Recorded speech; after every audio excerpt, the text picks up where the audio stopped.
So, hello everyone. Before I hop right into today's topic, I want to say sorry to you all for two reasons. Number one, sorry for the very bad sound quality in my last video. I ordered 2 new microphones, and when they arrive, this problem should be solved. So when the audio you're hearing right now is bad also, this will be something that probably won't happen in the next videos. The second topic I want to apologize about is my video upload regularity. I know that I didn't upload on a very regular basis since I started YouTube. In general, I'm a person who tends to have way too much pressure on herself, but I know for me personally that I, in my creative YouTube music journey, don't want to pressure myself ever again. So I won't make any more promises on how regularly I will upload videos. I will just upload videos when I'm finished with the project that I enjoy doing. And this mindset may lead to uploading more frequently, but it also may not. So that's just something I wanted to mention. Okay, so let's dig right into the topic of today's video. Reason one is quite obvious, which is limited space. For me personally, this is something that's very good for me because before choosing this lifestyle, I became a minimalist and I gave away my stuff freely, not because I needed to, and I moved into a caravan not because I needed to financially or in other ways, but because I wanted to. So the minimalism and the small space that comes with this lifestyle is something that gives me personally a lot. But this small space gets dirty very quickly, which definitely is a downside. So you are like constantly cleaning, or your caravan looks kind of messy. The second reason is the inconvenience. When you live in a rented place, say a flat or a rented house, then you probably have the owner who takes care of stuff when something is broken.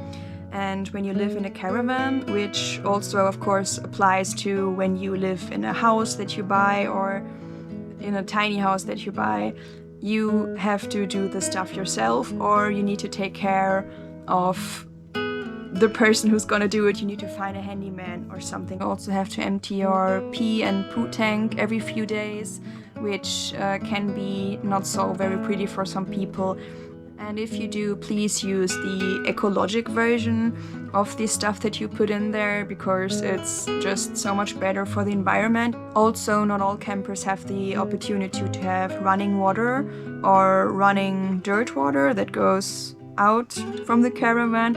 So that's definitely also something to consider. Where does your water come from? Do you fill it up every time that it's empty, or can you install something so that you just have running water? And you just need to be prepared much more, like for the seasons, for winter.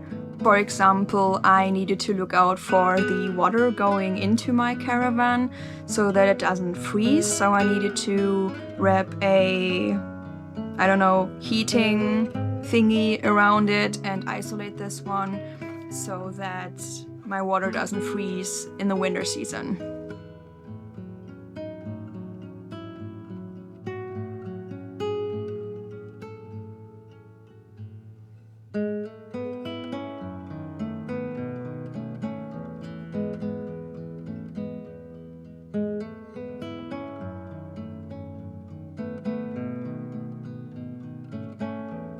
The third point is something that really varies on where you put your camper. But for me personally, I live at a campsite, but at the very edge of a very small campsite, and I live directly by the woods. So the place where I am is quite isolated. For me personally, this is perfect because I like my quiet time. But I think in general, when you live on a campsite or in a camper in the winter especially, there won't be many people. So it can be a very isolating lifestyle and you can feel very lonely. I will talk about people living on a campsite later. For me, I figured that I need a balance between isolation and social life, which I think usually everyone does. I figured that living this way fulfills my needs of isolation very much, and I need to very actively fulfill my social needs as well. And what I do to do that is, of course, obviously I visit friends, and also, and this is a new one, I try to go to social gatherings more, or to just events that are interesting to me, where I can meet people that can be like-minded. And this is something that I would also really recommend before loneliness takes you over very much, which I really can't recommend to you. Point 4 is the one that I love the most. So doing this lifestyle, you are very close to nature, and a caravan usually isn't isolated very well, which leads to you hearing everything that goes on around you. You hear the wind, you hear the rain, you hear the trees, you hear the birds, of course also people, if there are people. So you are so much more one with nature living this way.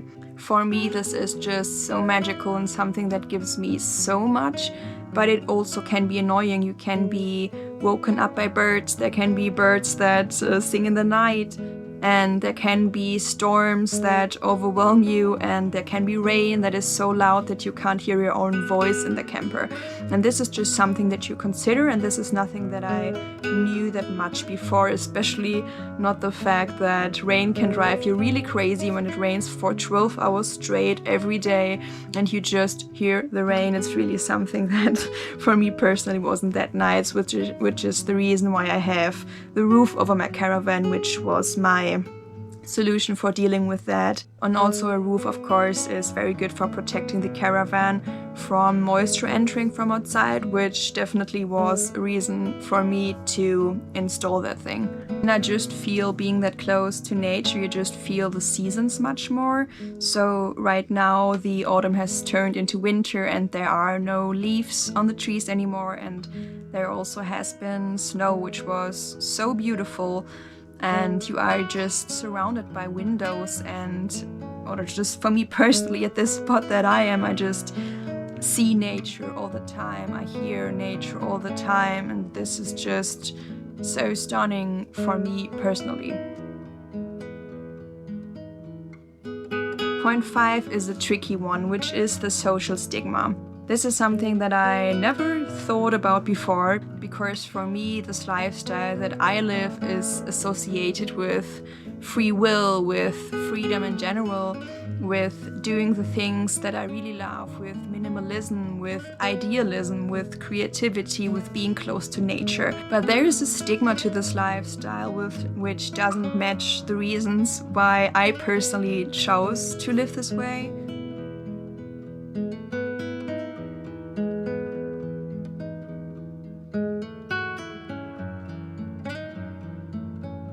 So this is something that you can be confronted with when you tell people that you live this way. They may associate you with these exact things, even though you may live this lifestyle for completely different reasons.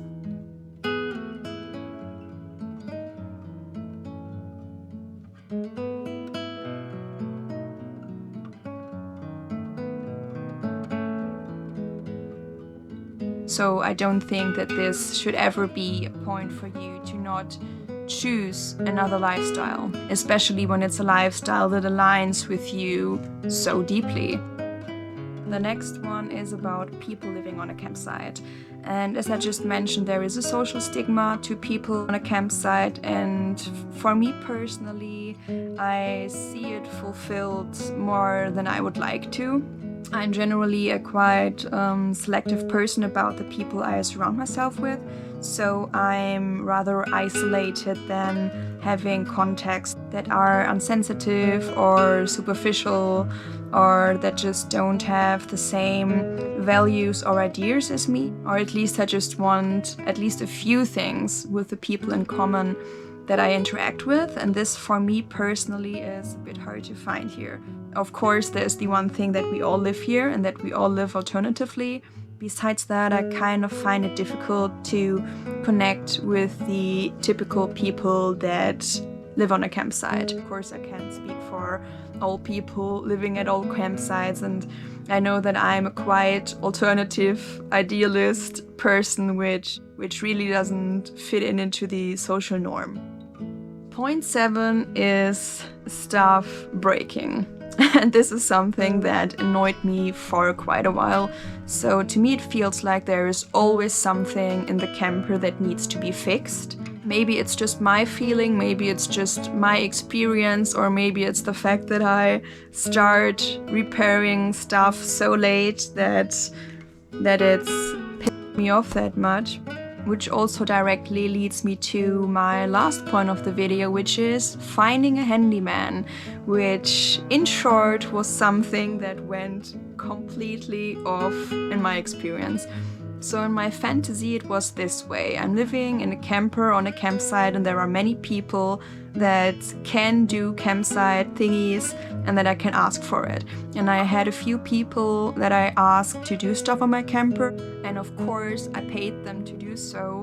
And let's just put it this way: some things went right and other things went terribly wrong, and I got dumped, and I just made this experience so many times that I for myself know, if not in a worst case scenario, I wouldn't rely on this ever again. So I really want to dig into caravan reparation thingies in next spring and summer, because I figured that, at least in my experience, this is something that you really should dig into at one point in your journey. And I recommend doing this just from the start and trying to repair everything that's broken by yourself.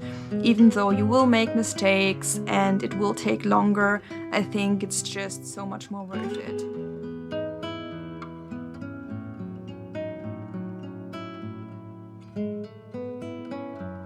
Okay, these were my 8 points why caravan life can be very challenging, but for me personally it's just so worth it, because the points standing on the other side are so much more bright to me, and everything that's on the negative side is something that I personally grow a lot from.